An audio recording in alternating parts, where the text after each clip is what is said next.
think most of us as Republicans are conservatives, and so the real definition needs to be not Democrat to Republican, but liberal to conservative. That's where the real cut is.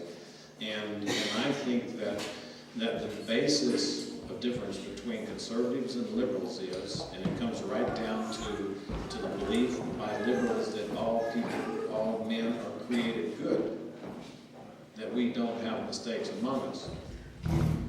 Conservatives believe that we are flawed as a human race and that we seek a solution to that flawing, usually in our religion or whatever. And that's the basic difference. And so as a liberal approaches a problem, they would say, you have this guy that shot someone with a gun. It's not the person's fault, it's the gun's fault, so they've got to take guns away from society. And if a person screws up, it's not the person's fault, it's the background, so we just never can really hold anyone accountable.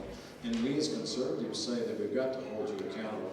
So I find myself as one of the most significant conservatives in Washington.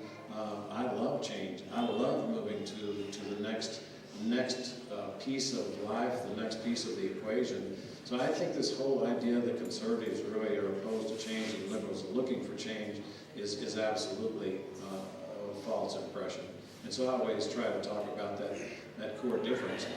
One of the key differences right now is that liberals will say that government is the solution to your problem.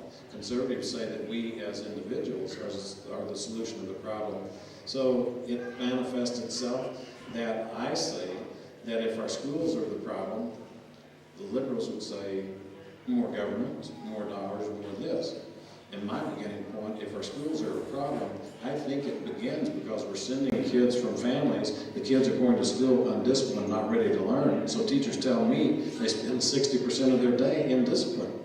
And so if we turn the power to the family, they would then have the responsibility. But when we're told, don't you worry about that, we the government are going to take care of it, people are not worrying about it. And as we return to the conservative values and personal accountability and personal responsibility, this country will and can succeed again, and we should move that direction very rapidly.